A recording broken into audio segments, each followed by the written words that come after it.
السلام علیکم ورحمۃ اللہ وبرکاتہ۔ الحمد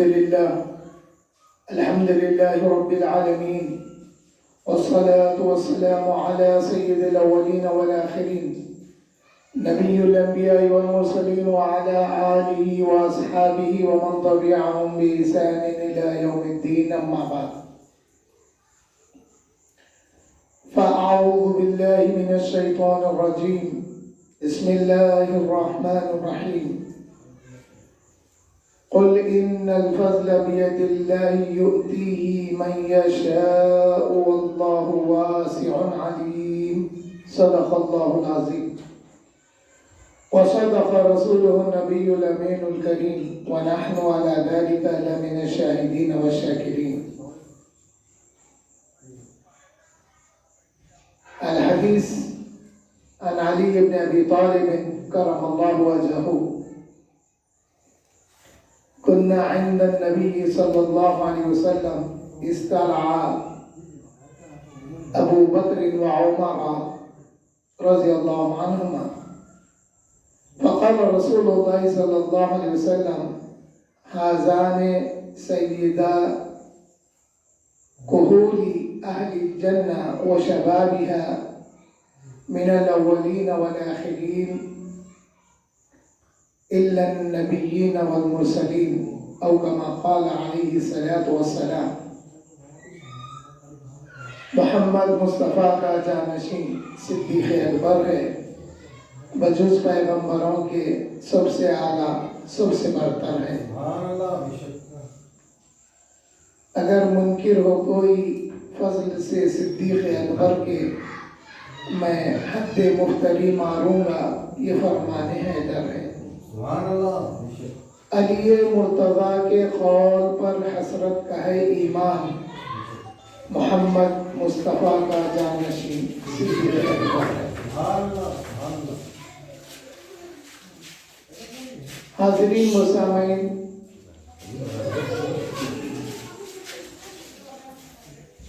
ابھی جس آیت کریمہ کا میں نے شرح تلاوت حاصل کیا ہے،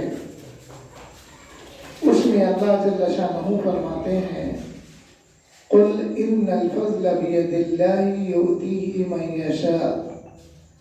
اے میرے محبوب، آپ فرما دیجئے کہ فضل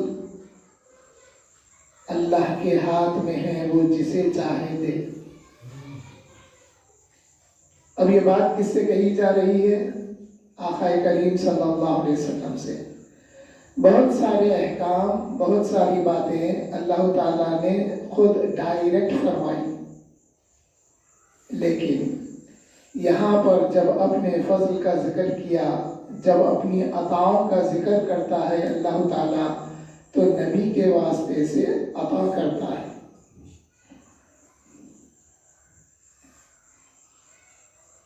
نبی پر درود بھیجنے کا جب وقت آیا تو اللہ تعالیٰ نے یہ نہیں فرمایا کہ اے محبوب آپ فرما دیجئے کہ اللہ اس کے فرشتے درود بھیجتے، نہیں، یہاں پر اس نے ڈائریکٹ اعلان کیا ان اللہ وملائکتہ یصلون علی النبی، یہاں پر ڈائریکٹ خطاب ہے۔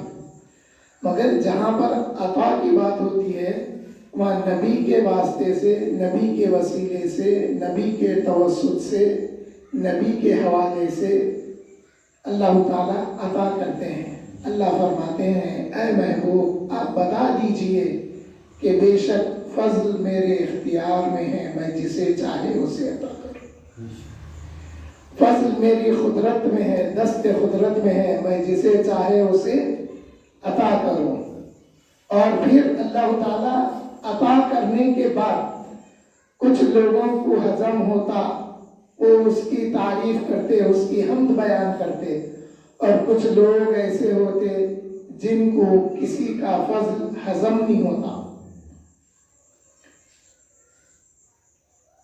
حجۃ الوداع سے واپسی پر آقا کریم صلی اللہ علیہ وسلم نے مقام غدیر خم میں اعلان فرمایا کہ من کنت مولاہ فعلی مولاہ۔ یہ بات صحابہ کے درمیان میں پھیل گئی۔ ایک شخص آیا، اس کو یہ بات ہضم نہیں ہوئی۔ اب جن کو یہ بات پسند آئی انہوں نے کیا کیا؟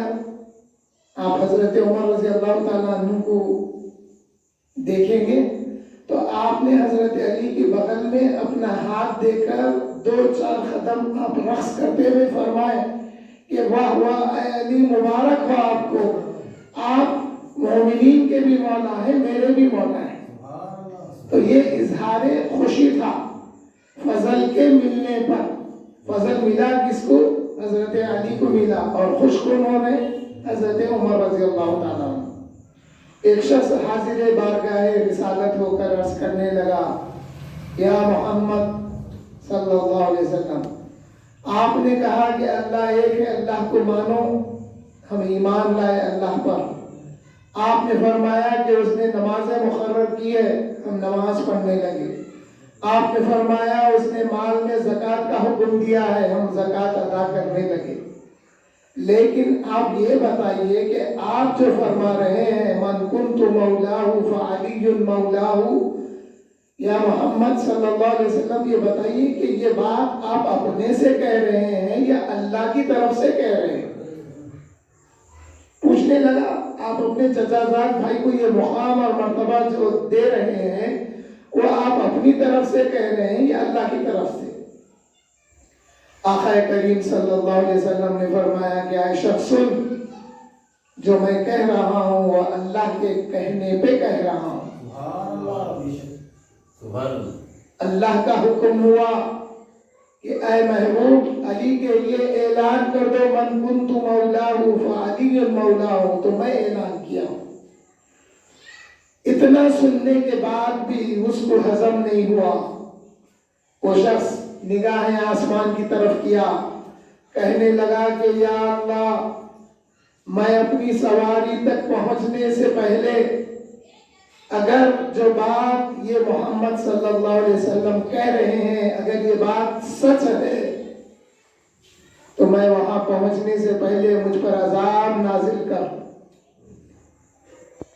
راوی حدیث بتاتے ہیں وہ شخص اپنی سواری تک ابھی پہنچا نہیں تھا، آسمان سے پتھر نازل ہوئے، اس کے سر پر برسے اور اس کے نیچے سے نکل گئے اور وہ وہیں کا وہیں ڈھیر ہو گیا۔ پھر اللہ تعالیٰ نے سورہ المعارج کی ابتدائی 3 آیتوں کو نازل کیا۔ تو بتانا یہ مقصود تھا اللہ جسے چاہے فضل عطا کرتا ہے۔ پھر اللہ تعالیٰ نے فرمایا تِلْكَ الرُّسُلُ فَضَّلْنَا بَعْضَهُمْ عَلَى بَعْضٍ، رسول ایسے ہیں جن میں ہم نے ایک دوسرے پر فضیلت دی ہے۔ اللہ کے نزدیک نبی اور رسول کی حیثیت تو سب کی ایک جیسی ہے، مگر کسی کو اللہ نے دوسرے پر فضیلت دی ہے۔ تو معلوم یہ ہوا کہ انبیاء و رسول میں بھی افضلیت ہے، فضیلت ہے، سب ایک ہیں، باوجود اس کے ان کی اپنی فضیلت ہے۔ حضرت ابراہیم علیہ السلام تمام نبیوں کے باپ ہیں، اس لیے آپ کو ابو الانبیاء کہا جاتا ہے۔ اب آپ کو بتا کے چلو میں نبی اور رسول میں فرق کیا ہے۔ ہر رسول نبی ہوتا، ہر رسول نبی ہوتا، مگر ہر نبی رسول نہیں ہوتا۔ اب نبی میں رسول میں فرق کیا ہے؟ دونوں الگ الگ ہیں۔ جو نبی ہے وہ رسول نہیں ہوتا، مگر رسول جو ہے وہ نبی ہوتا ہے۔ تو ابتدا کیا ہے؟ ابتدا نبوت سے ہوتی۔ اللہ تعالیٰ نبوت عطا کرنے کے بعد وہ نبی ہو جاتا۔ اور آسان کر دو میں بغیر اصطلاح کے، نبی وہ ہوتا ہے اللہ تعالیٰ جس کو غیب کی باتیں، غیب کا علم، غیب دکھاتا ہے، غیب کے متعلق خبر دیتا ہے، وہ نبی ہوتا ہے۔ اور رسول جس نبی کو اللہ تعالیٰ رسالت عطا کرتے ہیں وہ رسول ہوتے ہیں۔ اور پھر تمام نبیوں میں اور رسولوں میں افضل کون ہے؟ آپ کے میرے آقا تاجدار مدینہ محمد مصطفیٰ صلی اللہ علیہ وسلم ہے۔ آقا کریم نے فرمایا مجھ کو تمام نبیوں میں 6 باتوں کی فضیلت دی گئی ہے. ان باتوں میں آقا نے فرمایا کہ مجھے جوامع الکلم عطا کیا گیا. یعنی آقا کریم صلی اللہ علیہ وسلم کی مختصر گفتگو میں بہت وسیع معنی ہوا کرتے تھے. مختصر سی گفتگو مگر معنی بہت وسیع ہوتے تھے اس کے. اگر اس کی تشریح کرنے لگے تو اس کی تشریح بہت بڑی ہوتی تھی, اس میں کئی باتیں نکلتے تھے. پھر آقا نے فرمایا کہ مجھے بڑی دور سے دشمنوں پر خوف عطا کیا گیا, جو پچھلے نبیوں کو یہ بات عطا نہیں کی گئی تھی. آقا نے فرمایا کہ میرے لیے ساری سرزمین سجدہ بنا دی گئی ہے. پہلے کے امتوں اور نبیوں کو یہ تھا کہ خاص مقام پر گئے تو سجدہ کرنا اور وہاں پہ سجدہ قبول ہوتا تھا, مگر آقا فرمائے کہ میرے لیے ساری زمین کو سجدہ بنا دیا گیا ہے. اب جہاں چاہے نماز پڑھے, مسجد ہی ضروری نہیں ہے, آپ گھر میں پڑھیں, میدان میں پڑھیں, یا پھر کھلی جگہ پڑھے, جہاں موقع ملا نماز پڑھے, مگر خیال یہ رکھیں کہ صاف ستھری جگہ ہو. بعض جگہ نماز پڑھنے سے آقا نے منع فرمایا. آقا فرمائے کہ جہاں بکریاں باندھی جاتی ہے وہاں تم نماز پڑھ لے سکتے. مطلب یہ ہے کہ وہاں پر صاف مقام پہ نماز پڑھ لے سکتے. جہاں اونٹ باندھے جاتے ہیں وہاں نماز نہیں پڑھنا فرمایا آقا. تو شارحین نے بتایا کہ کبھی نماز پڑھ رہے ہیں, کوئی اونٹ آگے بیٹھ گیا تو اس کی جان کے نالے پڑ جاتے. بکری سے ڈر نہیں رہتا, مگر بڑا جانور ہے اونٹ. کبھی کبھی اونٹ دیکھیے, اونٹ انسان کو کہاں سے پکڑتا, معلوم غصہ آیا تو اس کا منہ اتنا کھلتا, کھوپڑی پکڑتا ہوں. جب یہ کھوپڑی پکڑتا ہے تو کھوپڑی کی ہڈی نکل جاتی انسان کی. منع فرمایا گیا. دیکھو اونٹ کے ریوڑ میں نماز نہیں پڑھنا, مگر آقا کے لیے ساری سرزمین کو سجدہ بنا دیا گیا. آقا نے بتایا کہ فضیلت دی گئی ہے تمام انبیاء پر, آقا کریم صلی اللہ علیہ وسلم کو. پھر اس طرح سے اللہ تعالیٰ فرماتے ہیں یا بنی اسرائیل اذکروا نعمتی التي انعمت علیکم وانی فضلتکم علی العالمین. اے بنو اسرائیل یاد کرو میں نے جو احسان تم پر کیے ہیں, تمام عالمین پر تم کو فضیلت دی ہے. یعنی تمام عالم کی قوموں پر تم کو میں نے فضیلت دی ہے, اس لیے کہ تم میرے نبیوں کے تابعدار ہوئے ہیں. پھر اب وقت گزر گیا بنو اسرائیل کا, اب آقا کا دور آ گیا. آقا کریم صلی اللہ علیہ وسلم تشریف لانے کے بعد اللہ تعالیٰ فرماتے ہیں اے میرے محبوب اب جب میں عطا کروں گا تو وہ آپ کے رب کی طرف سے عطا ملے گی ان کو. اس لیے اللہ فرمائے کُلًّا نُمِدُّ هَؤُلَاءِ وَهَؤُلَاءِ مِنْ عَطَاءِ رَبِّكَ. اے محبوب یہ جو کچھ مل رہا ہے یہ آپ کے رب کی عطا ہے. اللہ جو کچھ تقسیم فرما رہا ہے, جو کچھ عنایتیں ہیں, جو کچھ رحمتیں ہیں, جو کچھ نوازشیں ہیں, جو کچھ فضل مل رہا ہے, اے محبوب یہ آپ کے رب کی عطا ہے. پھر تمام امتوں میں امت محمدیہ صلی اللہ علیہ وسلم افضل قرار پائی. تمام امتوں میں کنتم خیر امت اخرجت للناس, اللہ نے فرمایا کہ تم امت خیر ہو. تمام امتوں میں امت محمدی صلی اللہ علیہ وسلم افضل ہے. اور اس امت میں صبح قیامت تک اس امت میں افضل صحابہ کرام رضوان اللہ تعالی علیہم اجمعین ہیں. کیوں کہ انہوں نے, ان کی فضیلت کا سبب کیا ہے؟ ان کی فضیلت کا سبب یہ ہے کہ انہوں نے آپ کے میرے آقا کریم صلی اللہ علیہ وسلم کو اپنے سر کے, اپنے ماتھے کی آنکھوں سے دیکھا, اور پھر آقا کریم صلی اللہ علیہ وسلم پر ایمان لائے, آپ کے دست مبارک پر بیعت کی, آپ کے ساتھ غزوات پہ شریک ہوئے, آپ کے ساتھ لڑے, آپ کے دشمنوں سے لڑے، خدا کے دشمنوں سے لڑے، کسی نے اپنا ہاتھ کٹا لیا، کسی نے اپنا پیر کٹا لیا، کسی صحابی نے زخم کھائے آقا کریم صلی اللہ علیہ وسلم کے ساتھ، اور حد تو یہ ہو گئی کہ کئی صحابہ نے جانیں قربان کر دی آقا کریم صلی اللہ علیہ وسلم کے لیے۔ یہ صحابہ ساری امت میں صحابہ افضل ہوئے۔ پھر ان تمام صحابہ میں فضیلت جن کو حاصل ہے وہ ہے بیعت رضوان کے صحابہ جو تحت الشجرہ بیعت کیے، وہ 1400 صحابہ تھے۔ پھر ان کے بعد جن کو فضیلت حاصل ہے وہ صحابہ ہیں احد کے، جنہوں نے حضور کے ساتھ غزوہ کیا، لڑے، اللہ کی راہ میں جہاد کیے۔ پھر ان سے جو افضل ہیں وہ ہیں اہل بدر۔ اہل بدر کے 313 صحابہ جنہوں نے آقا کریم صلی اللہ علیہ وسلم کے ساتھ بدر میں لڑائی کی۔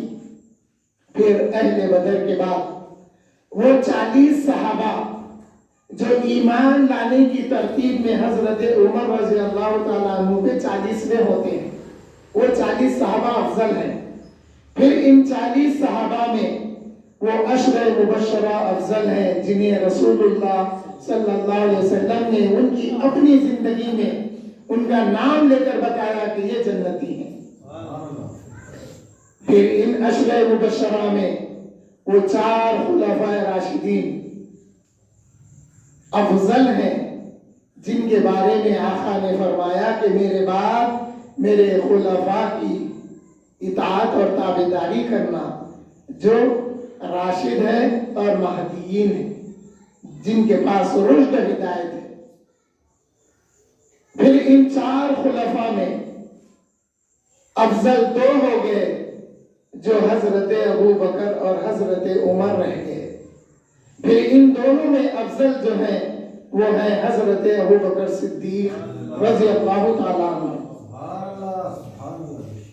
یہی عقیدہ اہل سنت والجماعت کا عقیدہ ہے۔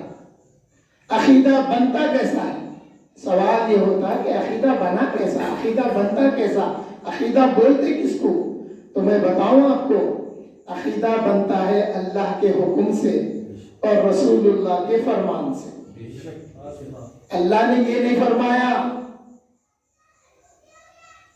کہ میں ایک ہوں، میں صمد ہوں، نہیں۔ اللہ فرمایا اے دنیا والوں، اگر توحید بھی لینا ہے، مجھ کو ایک بھی اگر ماننا ہے تو میرے مصطفیٰ کے ذریعے سے مانو، کیونکہ میں میرے مصطفیٰ سے کہوں گا اے مصطفیٰ تو میرے ماننے والوں کو بتا دو کہ میں ایک ہوں۔ اس لیے اللہ نے فرمایا قل هو اللہ احد، اے محبوب آپ فرما دیجئے هو اللہ احد، وہ اللہ ایک ہے، اللہ الصمد، اللہ وہ ہے جو بے نیاز ہے، لم یلد ولم یولد، نہ وہ کسی سے جنا گیا نہ اسے کوئی جنا ہے، ولم یکن لہ کفوا احد۔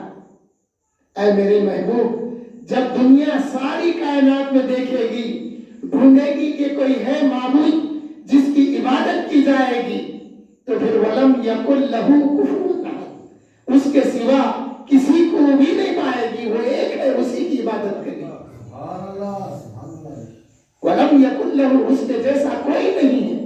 تلاش کر لی آنکھوں نے، اس کے جیسا کوئی نہیں ہے۔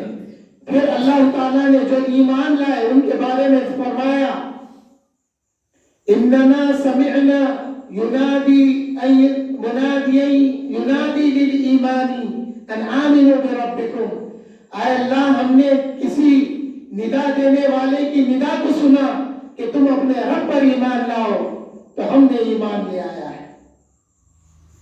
یہ عقیدہ بنا۔ آقا کریم صلی اللہ علیہ وسلم نے جب فرمایا کہ دیکھو اللہ ایک ہے، اللہ صمد ہے، بے نیاز ہے، تو اس سے عقیدہ بنا، اور یہی اعتقاد ہوا۔ جب یہ عقیدہ دل میں جم گیا تو وہ ہمارا اعتقاد ہو گیا۔ اب عقیدہ ہوتا کیسا ہے؟ اب ہم اللہ کی عبادت کر رہے ہیں، کسی غیر کو دیکھے جس کی عبادت کی جا رہی ہے تو ہمارا دل انکار کرتا، نہیں یہ خدا نہیں ہو سکتا، میرا خدا ہے جس کو میں مانتا ہوں. اس لیے حضرت ابراہیم علیہ السلام کی مثال اللہ نے قرآن میں بیان کی. جب ابراہیم علیہ السلام آسمان کی طرف دیکھے تو ایک ستارہ نظر آیا. اب اس کی تفسیر و تعویل لوگ الگ الگ کرتے ہیں مگر ایسی نہیں. بعض جگہ آیتوں کا ترجمہ نہیں، آیتوں کی مراد لینا پڑتا. یہاں پر ترجمہ کرتے جب ابراہیم نے آسمان کی طرف روشن ستارہ دیکھا تو کہا کہ یہ میرا رب ہے. نہیں، آپ نے کہا کہ اے لوگوں، بچپن سے ہی آپ مورتیاں توڑتے تھے تو آپ اس کو کیوں مانیں گے خدا؟ سمجھنے والی بات. آپ نے پوچھا اپنی قوم سے، اے قوم، جس ستاروں کی تم عبادت کرتے ہو، دیکھو اتنا روشن ہونے کے باوجود بھی یہ میرا رب نہیں ہو سکتا. پھر آپ نے چمکتے ہوئے چاند کو دیکھا تو پھر قوم سے کہا کہ یہ میرا رب نہیں ہو سکتا. پھر جب سورج کو دیکھا تو کہا کہ یہ بھی میرا رب نہیں ہو سکتا. تو حضرت ابراہیم علیہ السلام کے زمانے میں جو قوم تھی وہ ستاروں کے بارے میں بہت علم رکھتی تھی اور ستاروں کی عبادت کرتی تھی اور ستاروں کی حرکت کو اپنی زندگی پر اثر انداز ہوتے، یہ عقیدہ تھا ان کا. اس عقیدے کو توڑنے کے لیے ابراہیم علیہ السلام نے ان چیزوں کی نفی کر کے فرمایا انی وجہت وجہی للذی فطر السماوات والارض. آپ نے یہ فرمایا. تو یہ ہے عقیدہ. اب عقیدہ دو چیزوں میں بٹ گیا. ایک عقیدہ ہوا ایمانیات سے اور ایک اعتقاد ہوا اعمال سے. جیسا جبرائیل امین نے پوچھا اے اللہ کے رسول، یا رسول اللہ صلی اللہ علیہ وسلم، ایمان کیا ہے؟ آقا نے فرمایا کہ ایمان یہ ہے کہ تو اللہ پر ایمان لا، اس کے رسولوں پر، اس کی کتابوں پر اور اچھی بری تقدیر پر اور روز قیامت پر اور مرنے کے بعد اٹھائے جانے پر. ایمان مفسر جو ہے آمنت باللہ کما آمنت باللہ ورسولہ وکتبہ والیوم الآخر والبعث بعد الموت، یہ تمام ایمان مفصل جو ہے یہ ایمانیات میں داخل ہو گیا. اب رہا جبرائیل پوچھے مال اسلام یا رسول اللہ، یا رسول اللہ اسلام کیا ہے؟ پھر اگر ایمان یہ ہے کہ اللہ پر ایمان لائے، اس کے رسولوں پر، اس کی کتابوں پر، اچھی بری تقدیر پر اور پھر مرنے کے بعد اٹھائے جانے پر، روز قیامت پر اگر ایمان لانا ہے، حوض کوثر پر ایمان لانا ہے، حضور کی شفاعت پر، حضور کے وسیلے پر، یہ سب کچھ اگر ایمانیات میں ہے تو پھر اسلام کیا ہے؟ تو پھر آقا نے فرمایا کہ تو 5 وقت کی نماز پڑھا کر، رمضان کے روزے رکھا کر اور مال کی زکوٰۃ ادا کر اور اگر استطاعت بنے تو حج کیا کرو. یہ اسلام بتایا آقا کریم صلی اللہ علیہ وسلم نے. یہ تو ایک اعلیٰ معیار کی بات ہو گئی. پھر ہمارے لیے ایمانیات میں کیا داخل ہے؟ ہمارے لیے ایمان اور عقیدہ یہ بھی ہے. آقا نے فرمایا کہ الجنت تحت اقدام الامہات، ماں کے قدموں کے نیچے جنت ہے. آقا نے جب فرمایا کہ ماں کے قدموں کے نیچے جنت ہے تو اب ہم کو ماں سے بہت زیادہ محبت ہو گئی. جب کبھی ہم عید کے موقع آتے تو اپنی ماں کے قدم چھو لیتے ہیں. کبھی گھر کے باہر جا رہے ہیں، کاروبار کے لیے جا رہے ہیں، بچوں کو ٹرین کر رہے ہیں. دیکھو بچوں، جب تم اسکول کو جاؤ، گھر کے باہر عربی کے لیے جاؤ تو ماں کی قدم بوسی کر کے جاؤ اور جب آؤ تو قدم بوسی کرو. یہ عظمت کس نے بتایا؟ آقا نے بتایا. تو پھر یہ عظمت کیا بنا؟ ہمارا عقیدہ بنا. یہ عظمت ہمارا عقیدہ بنا. اب اگر کوئی ماں کی نافرمانی کرتا ہے تو ہم خود ہی ٹوکتے ہیں کہ دیکھ ماں کی نافرمانی نہیں کرنا، ماں کی اطاعت اور فرما برداری کرنا، کیونکہ ہمارے عقیدے کے خلاف ہو رہی بات تو ہم اس کو روکتے ہیں، بولتے ہیں، ٹوکتے ہیں. اسی طرح سے آقا کریم صلی اللہ علیہ وسلم نے فرمایا کہ الوالد اوسط ابواب الجنہ، باپ جنت کے دروازوں میں سے سب سے اعلیٰ دروازہ ہے. تو پھر ہم اس باپ کا ادب یوں کرنے لگے کہ جب کبھی عید کا موقع آتا باہر آتے جاتے قدم بوسی کرنے لگے، ماں باپ کی خدمت کرنے لگے، ماں باپ کے حکم کے سامنے اپنی خواہشات کو پس پشت ڈال کر ان کی اطاعت کرنے لگے۔ انہوں نے جو حکم دیا اس پر عمل پیرا پہلے ہوئے، بعد میں ہم اپنے کام کرنے لگے۔ یہاں تک کہ آقا کریم نے فرمایا اگر کوئی نفل نماز پڑھ رہا ہے، اور آقا کے لیے کیا تھا، اگر آقا کریم صلی اللہ علیہ وسلم کسی صحابی کو آواز دیں تو اس کے لیے حکم تھا کہ وہ فوری حاضر ہو جاتا۔ ایک صحابی تاخیر کر دیے حاضر ہونے میں، آقا کریم نے پوچھا کہ کیا بات ہے، تم نے میرے بلانے پر وقت پر کیوں نہیں آئے؟ تو وہ عرض گزار ہوئے، یا رسول اللہ میں نماز میں تھا۔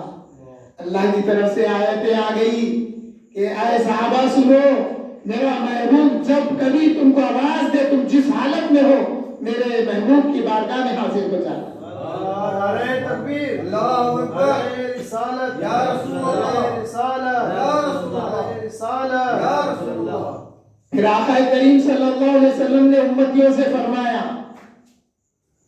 اب ہم سوال کے یا رسول اللہ صلی اللہ علیہ وسلم، وہ صحابہ تھے جن کو آپ آواز دیتے تو صحابہ ایک لخت حاضر ہو جاتے تھے، تو پھر ہمارے لیے کیا ہے؟ تو آقا کریم صلی اللہ علیہ وسلم نے فرمایا، آئے میرے امتیوں سنو، جب ماں تم کو آواز دے اور تم نفل نماز اگر پڑھ رہے ہو تو نماز کو توڑ کر ماں کے فرمان پر، ماں کے حکم پر حاضر ہو جاؤ۔ یہ مقام و مرتبہ کس نے بتایا؟ یہ ہمارا عقیدہ بنا، اس عقیدے پہ ہم پابند ہو گئے۔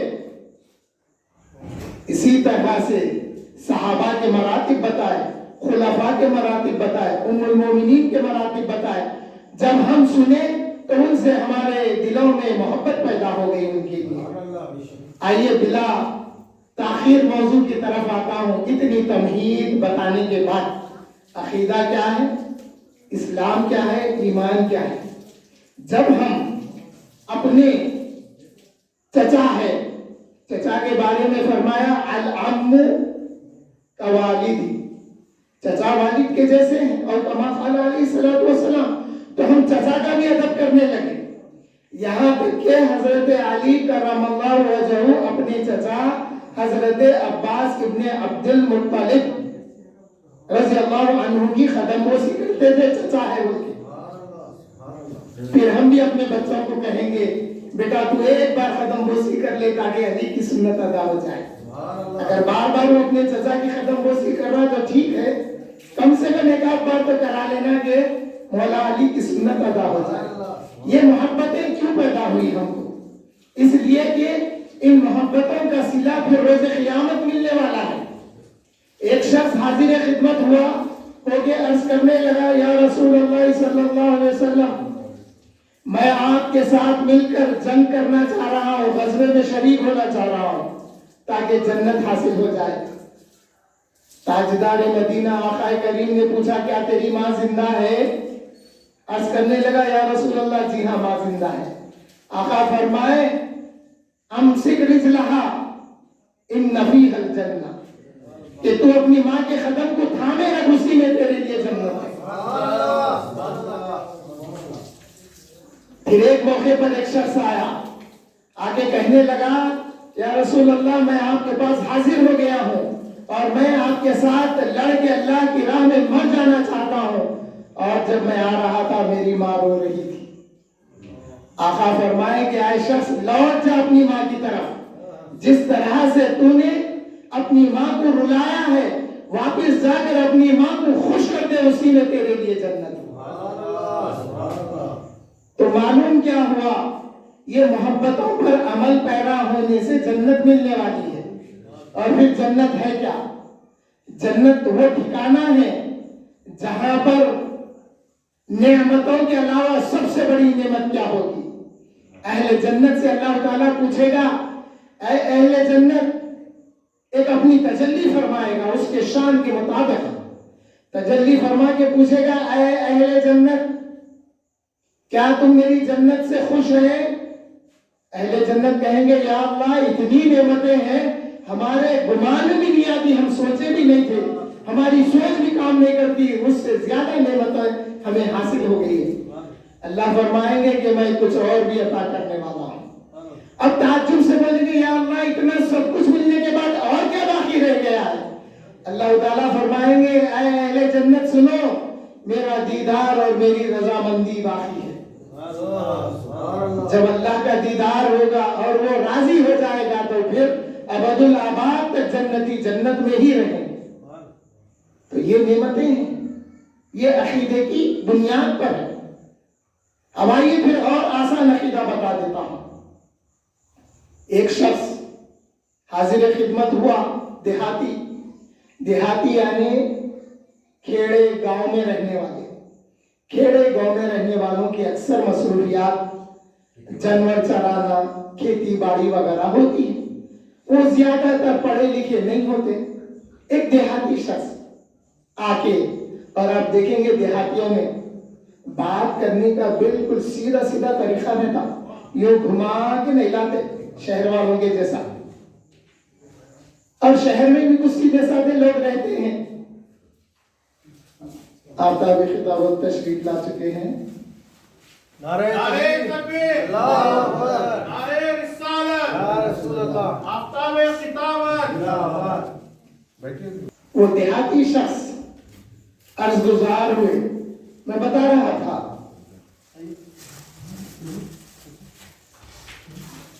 نعرہ تکبیر، اللہ اکبر۔ مولانا محمد باقر علیہ صدیق قادری چشتی صاحب کی گلپوشی جناب شیخ کریم قادری صاحب فرما رہے ہیں نعرہ تکبیر، نعرہ رسالت، نعرہ رسالت، خطیب اہل سنت زندہ باد۔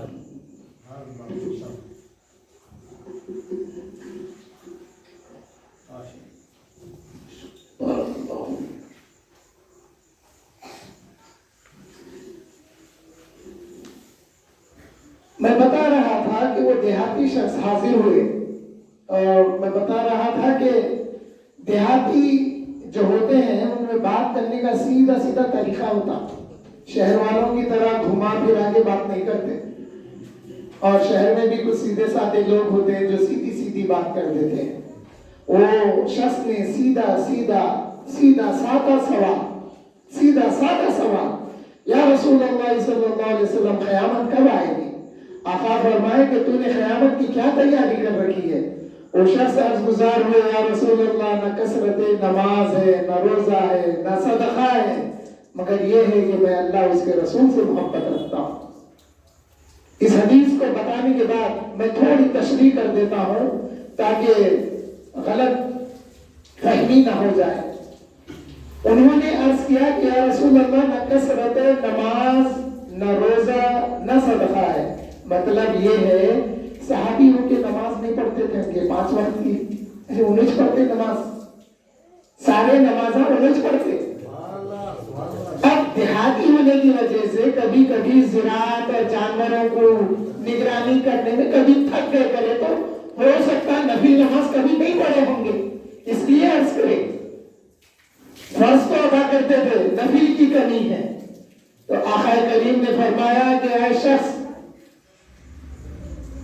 مبارک ہو، قیامت کے دن جو جس سے محبت رکھتا ہے وہ اسی کے ساتھ ہوگا۔ یہ عقیدہ ہے، یہی عقیدہ ہے، یہ محبت رسول ہے۔ پھر حضرت انس کیا فرماتے ہیں، اس کی روایت کرتے ہوئے حضرت انس فرماتے ہیں اتنا سب کہنے کے بعد اے لوگوں گواہ ہو جاؤ، میں اللہ سے محبت رکھتا ہوں، رسول اللہ سے محبت رکھتا ہوں، حضرت ابو بکر سے محبت رکھتا ہوں، حضرت عمر سے محبت رکھتا ہوں، اور میں امید کرتا ہوں کہ روز قیامت میرا ساتھ ان کے ساتھ ہوگا، جبکہ میرے عمل ان کے عمل جیسے نہیں ہے۔ یہ عقیدہ تھا صحابہ کرام کا۔ ابھی جو حدیث شریف میں نے آپ کو سنایا وہ مولا علی کرم اللہ وجہہ سے روایت ہے کہ انہوں نے فرمایا کہ ہم ایک دفعہ رسول اللہ کے پاس موجود تھے، اچانک یا دیکھتے ہی دیکھتے حضرت ابو بکر و حضرت عمر رضی اللہ تعالیٰ عنہ تشریف لے آئے، اور آقا کریم صلی اللہ علیہ وسلم ان کو دیکھ کر فرمانے لگے ہازان یہ دونوں جنت کے بوڑھے اور جوانوں کے سردار ہیں، پہلے اور آخر آنے والے لوگوں میں سے، الا النبیین والمرسلین، مگر نبیوں اور رسولوں کے بعد۔ یہی عقیدہ تھا جو حضرت انس بن مالک رضی اللہ تعالیٰ عنہ نے اپنے پاس حاضر لوگوں کو بتایا۔ پھر آقا کریم صلی اللہ علیہ وسلم نے سعد بن زرارہ رضی اللہ تعالیٰ عنہ فرماتے ہیں کہ میں نے رسول اللہ کو خطاب کرتے ہوئے سنا، اور آقا کریم نے ادھر ادھر دیکھا، جب دیکھا تو ابو بکر کو نہیں پایا، تو پھر آقا نے پوچھا ابو بکر ابو بکر ابو بکر کہاں ہے، ابو بکر کہاں ہے؟ اس کے بعد آقا نے فرمایا، اس کے بعد آقا کریم صلی اللہ علیہ وسلم نے فرمایا کہ ابھی ابھی میرے پاس روح القدس جبرائیل آئے اور انہوں نے مجھے اللہ کی طرف سے خبر دی ہے کہ ان خیر الناس من امتی، اے محمود آپ کی امت میں سب سے بہتر آپ کے بعد ابو بکر ہے۔ اب اسی سے ہمارا عقیدہ بنا۔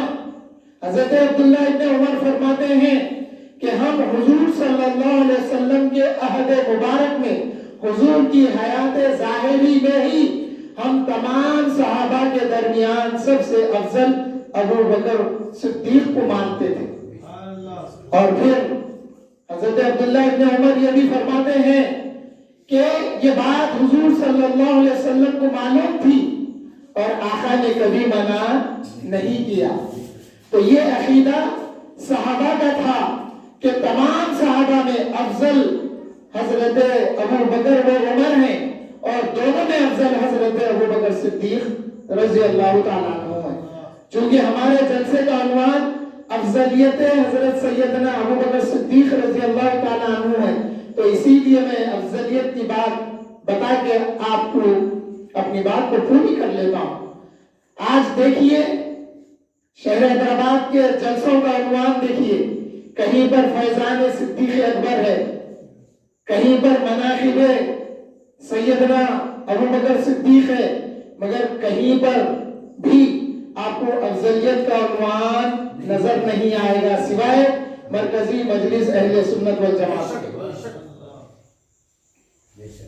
یہ کام آج 40 سال سے آفتاب خطابت یہی کر رہے ہیں کہ افضلیت کیا ہے یہ لوگوں کو معلوم ہو، اور اسی افضلیت کے عقیدے پر اہل سنت والجماعت میں باقی رہتے۔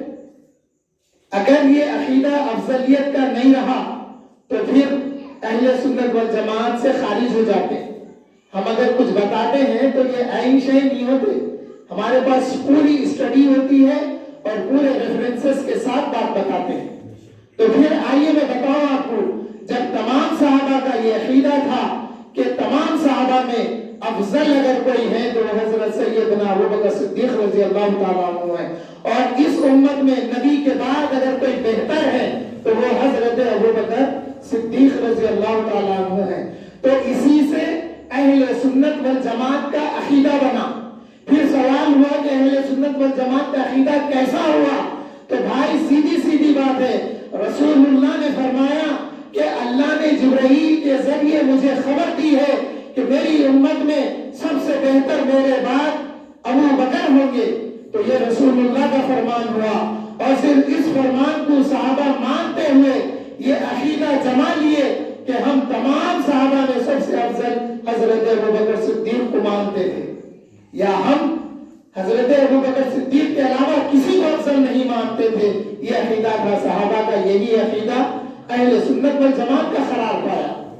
پھر اس عقیدے کو آگے بڑھایا، جب یہ عقیدہ صحابہ سے اہل بیت سے ہوتے ہوئے حضرت محمد ابن حنفیہ نے پوچھا اپنے والد سے کہ بابا جان اس امت میں نبی کے بعد کون افضل ہے؟ مولا علی کرم اللہ وجہہ نے فرمایا اس امت میں نبی کے بعد ابو بکر افضل ہے، پھر عمر افضل ہے۔ مولا علی نے فرمایا، اور پھر اس زمانے میں ہی تفصیلی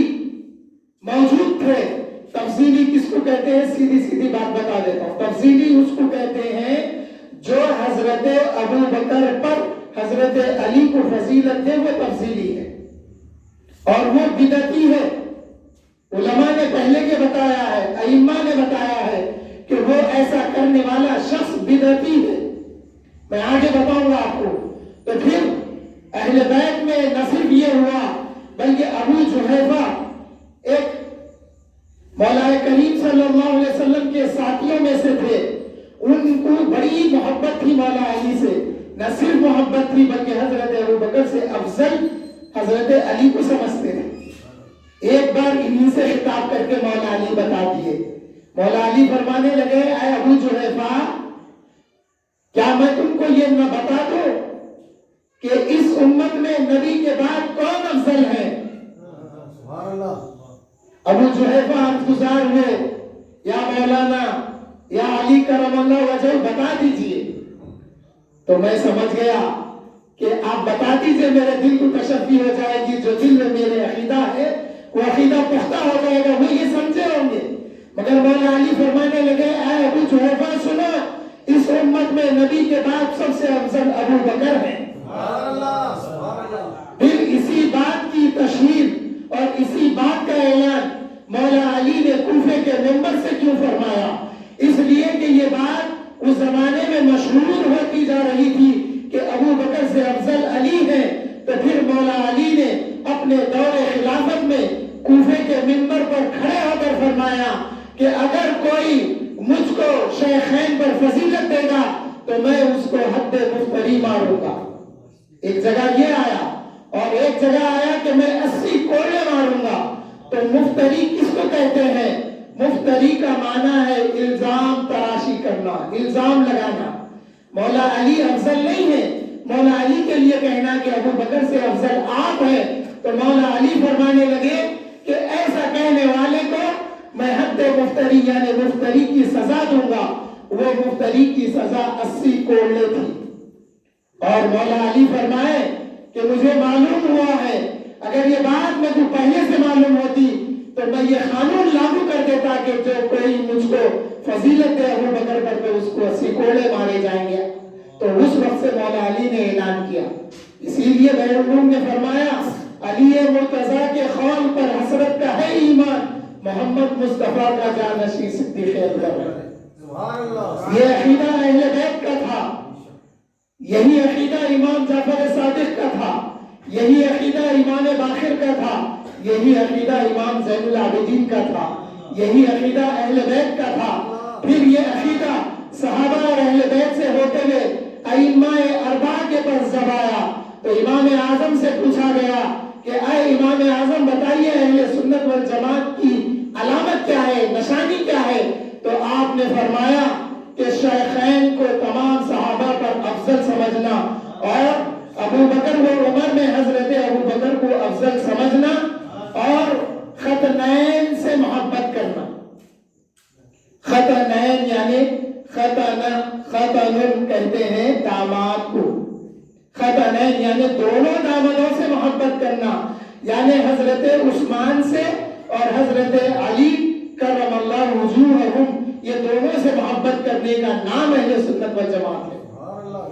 پھر اس کی تشریح میں آگے کہا گیا جو ایسا نہیں کرتا ہے وہ اہل سنت والجماعت سے خارج ہو جاتا. پھر امام شافعی سے پوچھا گیا تو امام شافعی نے فرمایا کہ حضرت ابو بکر کی افضلیت میں تمام صحابہ کو اتفاق تھا, کسی نے بھی اس بات سے اختلاف نہیں کیا ہے. تمام صحابہ کا اجماع تھا کہ حضرت ابو بکر صدیق رضی اللہ تعالیٰ عنہ تمام صحابہ میں افضل ہیں. پھر اسی طرح سے امام مالک سے پوچھا گیا, امام احمد بن حنبل سے پوچھا گیا, انہوں نے سبھی نے یہ بتایا کہ امت میں نبی کے بعد جو افضل ہے وہ سیدنا ابو بکر صدیق رضی اللہ تعالیٰ عنہ ہے. اسی عقیدے کو جب تحریر کیا گیا تو پھر کتابیں لکھ دی گئی الاعتقاد اہل سنہ والجماعت کے نام سے کہ اہل سنت والجماعت کے عقیدے کیا ہے.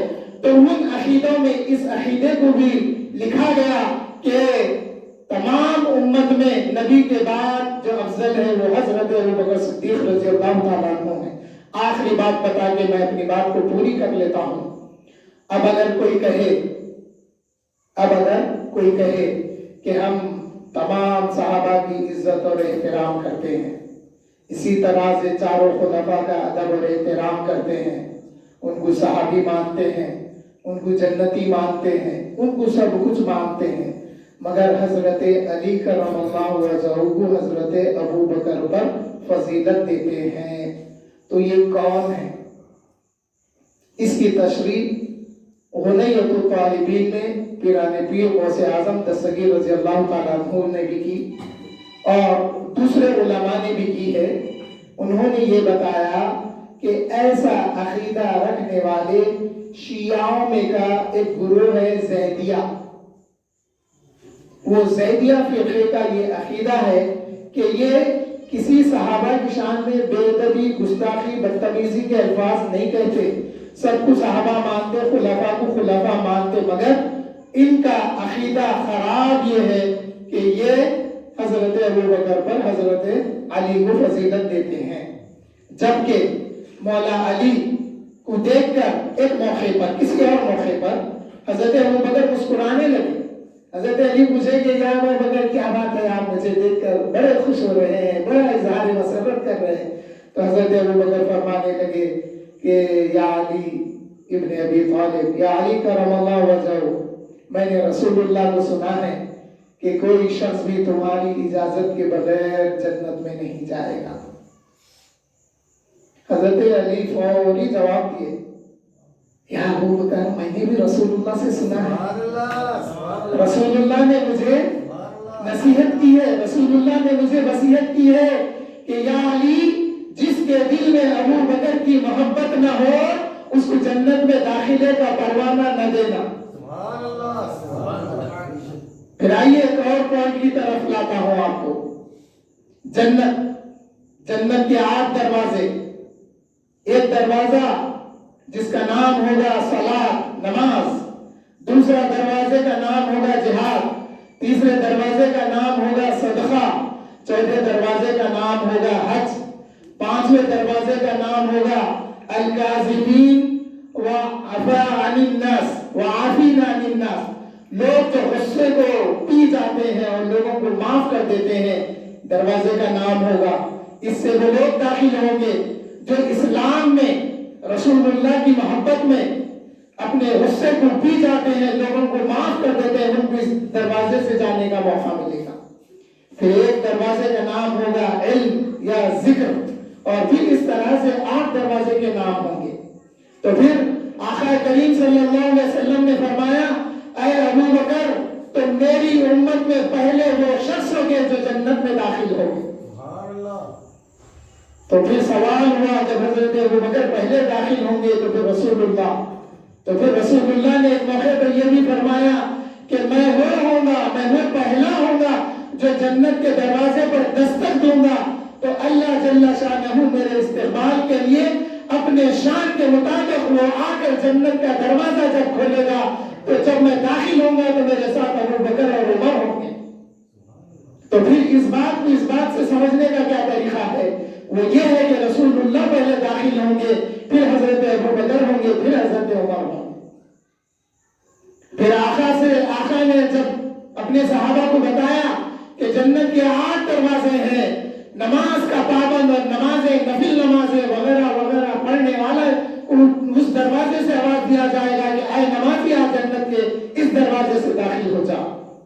تو پھر 8 دروازوں سے منادی ندا دے گا، جو نمازی ہوگا نماز کے دروازے سے، جو مجاہد ہوگا مجاہد جہاد کے دروازے سے، اس طرح سے 8 دروازوں سے آواز دی جائے گی۔ تو حضرت ابو بکر عرض گزار یا رسول اللہ صلی اللہ علیہ وسلم کیا کوئی ایسا بھی ہوگا جس کو 8 دروازوں سے بلایا جائے گا؟